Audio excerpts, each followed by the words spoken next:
Radio Robert, la web radio du 59 Rivoli.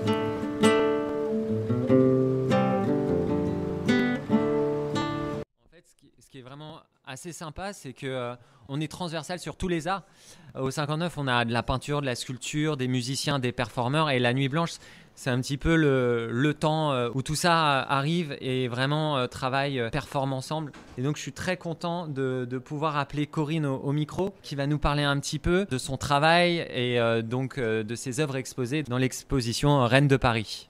Oui, bonjour Corinne. Bonjour Aurélien, ça va très bien, je te remercie. Je suis très contente d'être là.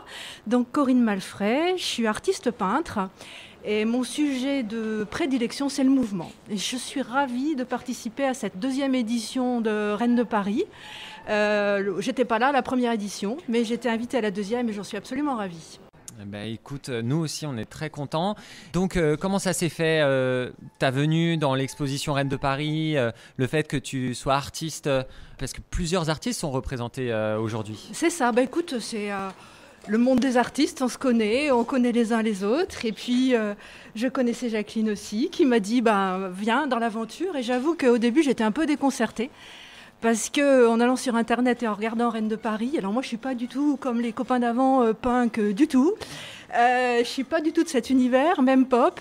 Donc moi, mon sujet, c'est le mouvement, c'est la quintessence des choses, c'est ce qui ne se voit pas, c'est l'âme. Et donc j'étais bien embêtée devant Reine, qui était magnifique, sublime, flamboyante, mais dont j'avais du mal et mobile, mais j'avais du mal à percevoir la nudité, je veux dire la crudité de l'âme. Et donc je lui ai dit, je ne suis pas sûre d'arriver à faire ton portrait, Reine, je suis embêtée. Elle m'a dit, ah si, essaye, vas-y. Et donc on a discuté. Et en discutant avec Reine, j'ai découvert, il m'a livré un petit peu l'histoire de sa famille, un papa turc, une maman moitié italienne, moitié hongroise. Et de fait, j'ai imaginé la naissance de Reine, ou le moment de la rencontre de son père et de sa mère. Cette mixité. Voilà, tout à fait, en faisant un honneur à la mixité.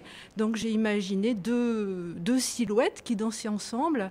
Et dans la robe de ces silhouettes, il y a Paris rive gauche, puisqu'on connaît l'engagement de Reine. Et voilà, donc j'étais ravie de cet exercice. Vous êtes dans la peinture, c'est ça ? Vous en faites depuis combien de temps actuellement ? Oh là là, mon pauvre monsieur, ça fait un certain temps. Je veux dire une quinzaine d'années, sachant que j'ai eu plusieurs vies, comme beaucoup de gens.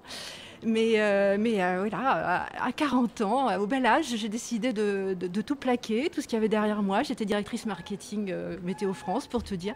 J'ai tout plaqué et voilà, j'ai commencé une nouvelle carrière. Et là, j'en suis absolument ravie puisque j'expose au 59, au 59, mais aussi en Russie et ailleurs. Oh, donc je suis ravie d'être là. Voilà. Très bien. Ça me permet aussi de faire un petit gimmick sur ce que vous venez de dire, sur ce que Corinne a dit. Donc toi, tu travailles sur l'invisible ou les choses qui ne se voient pas. Oui. Au 59, il y a tout un travail qui ne se voit pas. Il y a notamment toute une équipe bénévole qui travaille toutes les semaines. Et donc, je veux vraiment les remercier. J'en profite là pour les remercier. Merci à toute l'équipe bénévole du 59 Rivoli d'être si passionnée par le lieu et de le soutenir. Et vous dire que cette nuit blanche... Radio